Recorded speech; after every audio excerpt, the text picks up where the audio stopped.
نحمده ونصلي على رسوله الكريم. Muhterem Müslüman oğlum, bu celihede öz sefi aparatımızdan dini gurunları, dini postları ne doğrultusunda yenilik bilen, antatlık bilen idarlanmaklığı talim veretim bölüyor.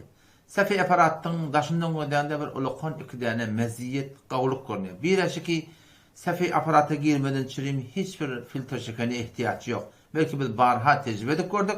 Filtre çeken yakanda sefi aparat açmayacak kıl başına koyuyor. Öbür taraftan da eğer verilecek talimleri qavturatında, kulak atıp da qavturatında öğrenseniz inşallah Teala bizim internet tarzımızda dini gurunlar gördemeklikte yaşanmış başka bir datları aparatın gördemeli olsak köpten köp inşallah Teala bize şonda kan marahim bir serfecuylar peydalar inşallah Teala olacak. Sefi aparata üst suratında vurud etmeli. Ya Google'un içinden girmeli, ya Chrome'un girmeli, ya da application'a mahsus aparatta şonun aparata gireceksin. Elbette bizim tecrübemizde oraya application'a aparattan girmeden qavu. O ne deyip? Çünkü Google'daki bas servistehi, Chrome'daki bas servistehi application'na qıynantaqda yok. Otam şu taydan eğer şu Google'den ya Chrome'dan girseniz inşallah beneh ve ehsen sefi aparattan qavturatında peydalanıp başararsın. Hop inni sefi aparatıma eğer vurud etmekçi olsak başta Google'e var ya. Ya da fark etmiyor. Chrome'a var ya. Yani kem defede kısmeti search var. Şu tak yazmalı. Ne mi yazmalı? Yani kem mufti yolmaya diyen. Ya hafız yolmaya diyarsın. Etekten search'ı vuruyarsın. Yani kem linke vurud ebe sefi aparatımızı getir koydu. Eterek kayıtsanız yani kem Instagram'da ştada var. YouTube'da ştada var. Facebook'umda ştada var. O baştaki fezai mezalideki birden çekiyen rahmetlemedi. Rabbim Allah Teala kabul etsin. Urkeli ünküzayımı da inanırken aparatın üstüne uğrayat. İnanırken ştada var dedik kaydın. 4 tane gözüyle bizim evimizde açıldı. Nemi yadıglı? Semtrası var da khana yadıglı. Bu tada hemiye video yadıglı. Bu tada liste pakş yadıglı. O kaptala derbari kanal. Derbari kanalı işimi diyor. O kanal Hasan Hamana icat buluptur, Hasan iş başlattı, fakat şunu koy diye. Bütün gururumuz dini gururlardan peydalanmak için olsak inşallah şu işlerini gözüyle bilen bizim işimiz var. Hanada bizim ahırık koyan videomuz koy diye. Ya hamana düğün birden video koyun motam ki ondan sonra video koymaptır, başta şu videomu koy diye. Hemiye video hadın hemen bir hasebe ruz getiriyor. Hamana burun olunca, ve dikkat edin yani kavada burun olunca yani kem. Etelakaytan ikun olunca.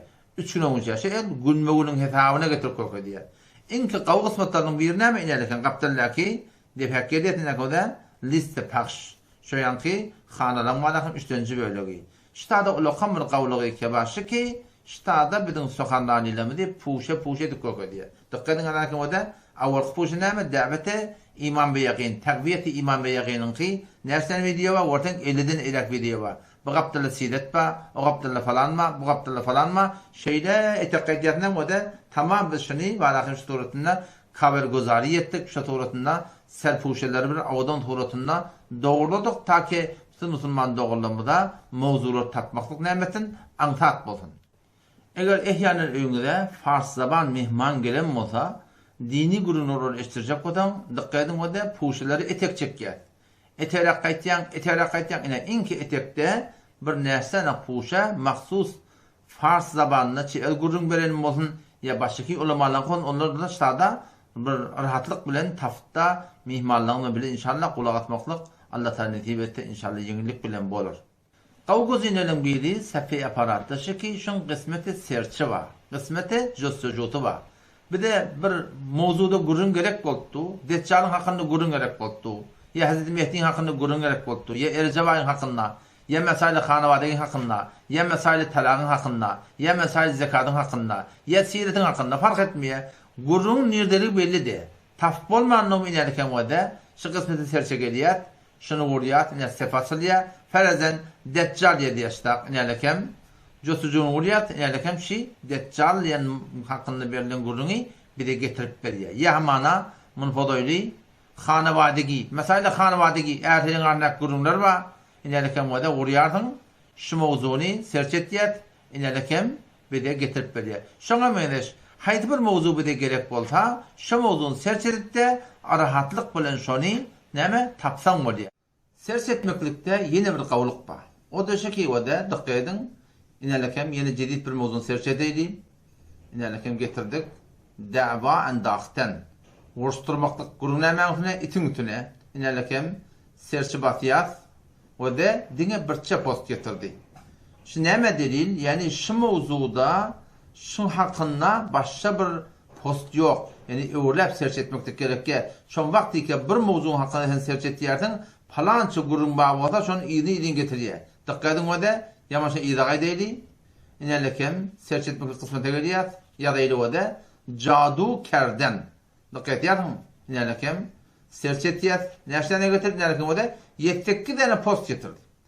Hop. O da muhtelif dakikalarda inki ahir kısımbatiyet uğrayasın mutune inelekem ştada inelekem şu ön tebliğatı getiriyor tezini ete getiriyor say etmeli bir saniyede bir müzik kulak atmalıydın kulak attığı o tadı kıyıkçıyken her turatının insan günahkar ettiler yüreğine teatiri var rattiyadan vurduk postun ödegeli hop inni o da dikkat edin o da şu postu sen kulak atıyorsun ne aşağıya bolta inni yüreğin kanmaya başta sonra olunma düşünecek dağıtlanma, bılavra aracık kurun oldu. Şimdi şun hakkında başka yamaçlardan cadu etmekten hakkında bir baştaki yaman poster koyacak olan yamaçlardan serç etmek gerekiyor. Dikkat edin yani defeci oraya mı açtığını? Bu defetin ne? Devlet ağam öt tebliğatı var. Bunu vurmalı. Şu eterin o da inelekem Türkmeni cadu hakkında yadıglı. Şun tücağına bassam inelekem o da basık. İnelekem o da şun hakkında bir koyulun puşa var. Nelekim falanca gurrunu şu mevzuda hemmesini sana bir yerde getirip veriyor. O tam şimdi yakan gözleyersin. Yamaşan yerine idak etsen yine şu puşa vurkuyor. Dikkat o da şu postu vurduk. Nelekim postu açıya. Yaman postu gödep buldun mu? Felezen değil de gödep buldun. Şimdi idak edesin geliyor. Yamaşan idak vuruyorsun. Yine de sana nöbet veriyor. İkilenci, üçlenci. Hayti birini gödecek olsam suratına rahatçak şu puşa uğrup da iyiliğinin postları gödemekliğe neticesi asan oluyor.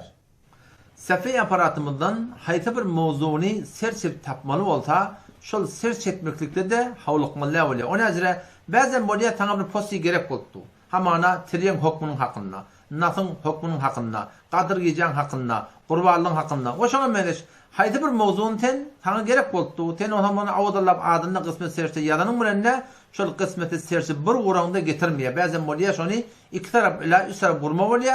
Ta ki şu post eğer bizim sefer aparatımızda bağ olsa şunu bir de nimetin getirip versin.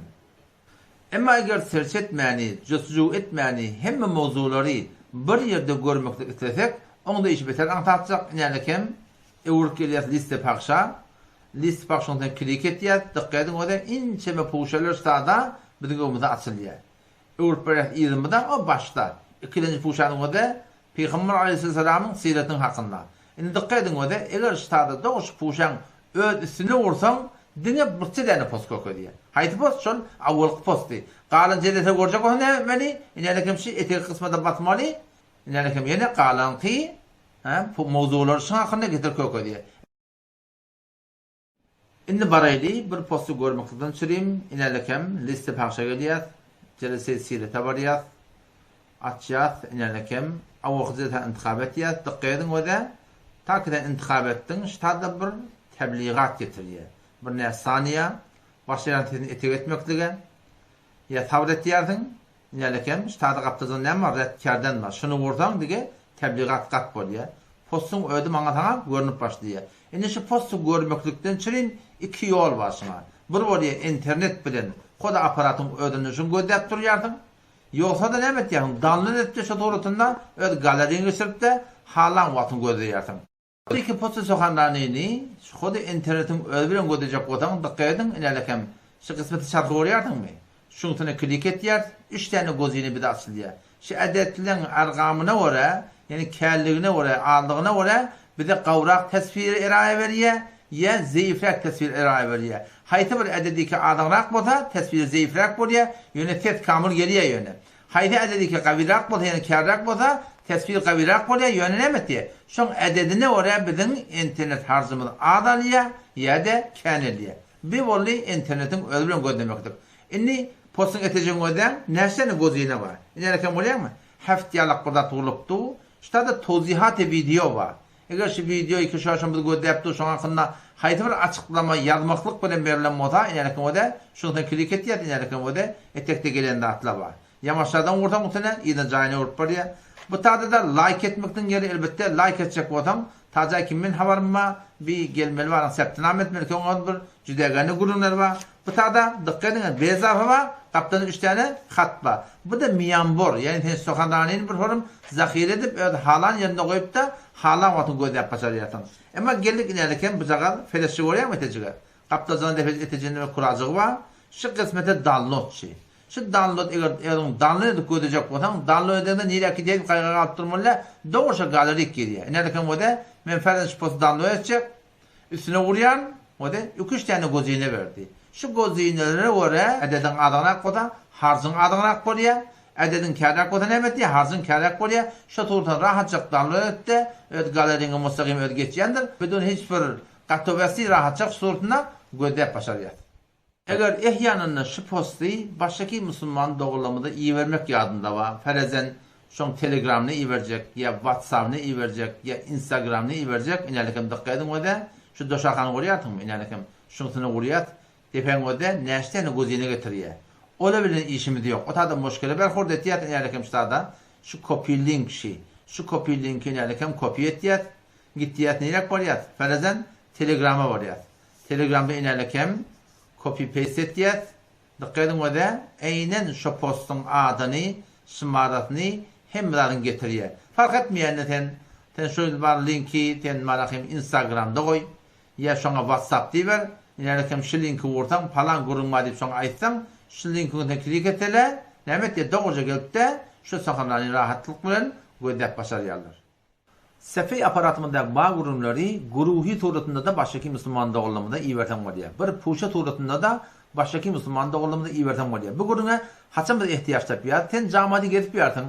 Bir Müslüman doğrulamada sen arda hal ediptirtin. O tan aydıptır, ten on aydıptırtin. Şun muşkulunu ten havarın oluptur. Ten senin rahnumayı edin geliyor. Hamana teriyagın hakkında.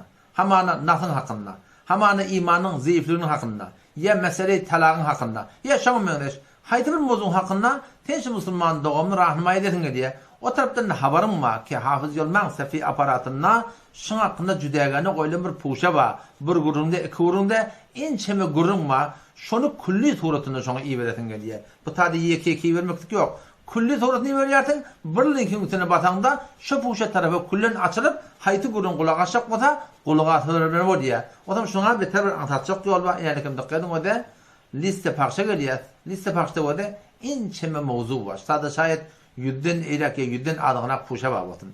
Şu puşalan hayti bir intikab edip de kulli suratında şu Müslüman doğunu iyi verten var. Ferezen diye illa temir Müslüman doğunu kepleşip dersin imanın zayıflığının havarım var. İmanı kavilendiren guruma inele kim dikkat edin o da göğe geliyat inele ikilinci puşaşı. Takviyet imanın gurunu inele kim liste parça batıyat. Şu müşahede liste parça vurtam inele kim dikkat edin vurduk. Etekte kullun hemmetin bir gurdan getiriyor.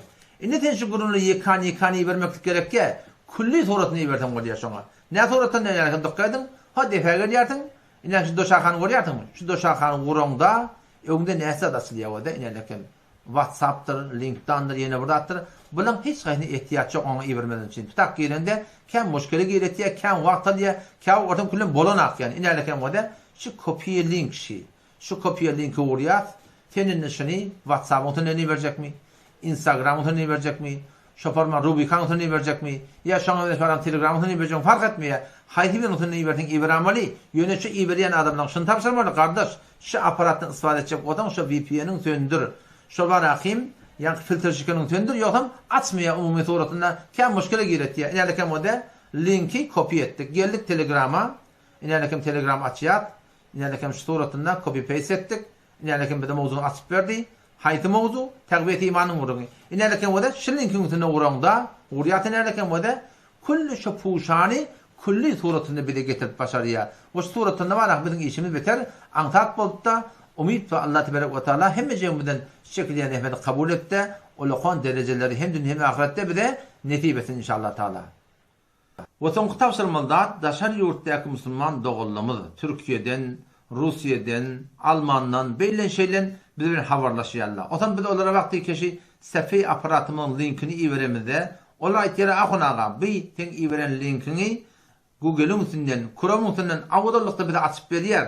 Inçemedi hen post goýup dursaň, video goýup dursaň, ýöne bir ola hamar kynçylyk bar. O da näme? Şu videolaryň eteklerine diye şu gurduğun näme hakynda? Şu video näme hakynda sen ýazyp goýup dursaň, o da arap hatynda bolarlyk derekli, fars dilinde bolarlyk derekli. Biz şonu düşünüp bilemdik. Okap bilemdik. Om inçemi gurduğunun arasında haýryn gulak atmaly. Näme hakynda gulak atmaly, ne bilmän olsun näme etmeli. Dikkat Osman oğlan. Google'un üstü bilen ya Chrome'un üstü bilen biziň säfi aparatymyza geleňizde şu biziň videolarymyzyň ewünne, etegine şu videoň açıklamasy bir mudar ýadygynda şolaň perwodini, terjimesini düşünmeklik Google'un öz bilen beter aňsat edildi. Dikkat edin nälekem wada mobilyň iňki deferiň wada sol tarapyn. Halalykem 3 tane nokta var. Şonu vurýas, nälekem wada bir däne ol konsept açyldy. Inçeme ýadygynda atla var. Başa gaýp oturmaly. Defedäkle işimi ýok. Etekden 5-nji ýyly batmaly. Dikkat edin wada nälekem 1-njide, 2-njide, 3-njide, 4-njide, şu 5-nji fars dilinde terjime ýadygy.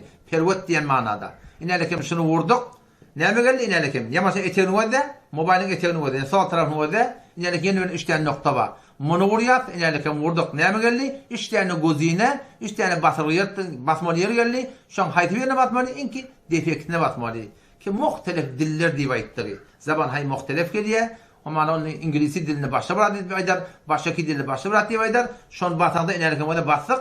Inçeme diller hatta Farsi ýadygyldatlary, ya İngilisi ýadygyldatlary, ya haýdy bir dilli ýadygyldatlary şonu türkmençe de tadibede, şu toğrutunda şonu perwod edip de, terjime edip de bir de şol goýulan postlar näme hakynda gurulmalydyr şolary inşallah açyklap berjek. Bir murat säfi aparatyndan galy, o da şu ki elhamdülillah we minnet şunda bir kısmete live goýupdyrlar. Elbetde bu hakynda hili agahim kamil däl aya ýa-ni Instagram halaky şu toğrutunda jof bolup ýüdüwel gurun etip bolýarmyka, bolmaýarmyka, oň şeraýatyny ýapar inşallah. Allah da tawfik berdi, olaryň tönde tahqiqlap edip de bir netije ýetem inşallah oň hakynda agahy beren. Maksat näme musulman dogulan maksat şu dünýeden imanly gitmekdir. Hemme jeňimiz Allah ta ihsan etdir, musulman dünýäge getiripdir, iman getiripdir. Ine şu iman saklamaklyga we başgaky musulman dogulanmyz şu imany ýetirmeklige biziň olakan borjumyz bar. El verip inşallah taala elinden gelýän rahmeti çekelim. Umyt Rabbim Allah tebarek ve taala öz fazlan salyp bizi hem şu dünýeden imanly we ebedi jennetine jaýlaşdyrda, hem şuşlarda ödenan oglan uşak dogan gardaş dost ýarlamyzy bilen hem taýypda hem işigi inşallah hoşlukda ýaşamaklyga. Jezakumullahu hayran.